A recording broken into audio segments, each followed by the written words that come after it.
பிரியா, உனக்கு இன்னைக்கு எவ்வளோ மார்க்ஸு? எனக்கு பாரு 28, அதுவும் 100க்கு ஃபெயில். உனக்கு எவ்வளோ மார்க்ஸ் பிரியா? உனக்காச்சு கொஞ்சம் பரவாயில்ல, ஆனால் எனக்கு பாரு 27. இப்போ என்ன பண்ணலான்னு தெரியவே மாட்டேங்குது.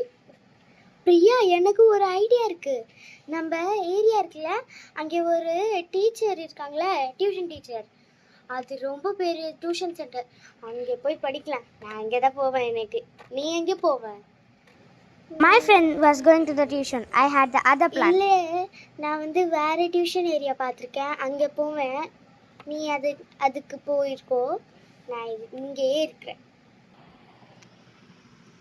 The next exam day. Hello Priya, இன்னைக்கு எனக்கு 34. ஒரு மார்க் மிஸ் ஆயிடுச்சு. ஆனால் அதுவும் நான் மிஸ்ஸுக்கிட்ட கெஞ்சி கேட்டுட்டு எடுத்துடுவேனே. நான் பாஸு. ஆனால் நீ எவ்வளோ மார்க்ஸு? நான் எனக்கு 90, 100க்கு. ஃபர்ஸ்ட் டைம் நான் 90 எடுத்து வந்திருக்கேன். எப்படி பிரியா நீ எவ்வளோ மார்க்ஸ் எடுத்த? நான் இவ்வளோ பெரிய டியூஷன் சென்டர் போனேன், ஆனால் எனக்கு இவ்வளோ கம்மி மார்க்ஸ் வந்துருச்சு.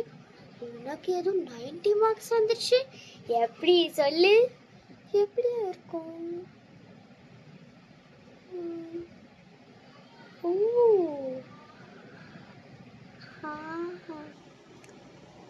Priya's yesterday's exam correcting time story.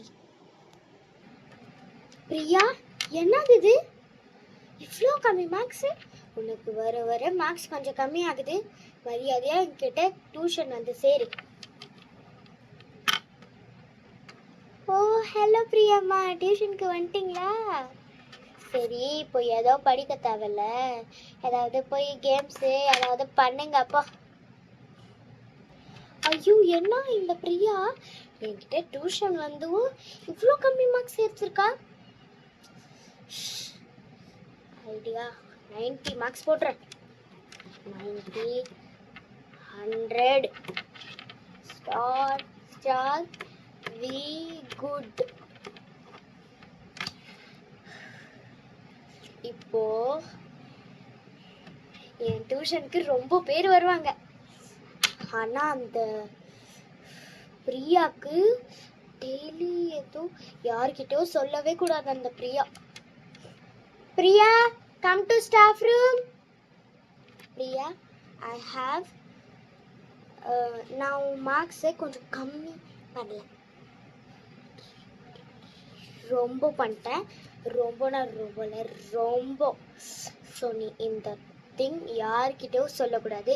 It should be a top secret, சரியா? போ கிட்ட டியூஷன் போனால் அப்படிதான். This is called business.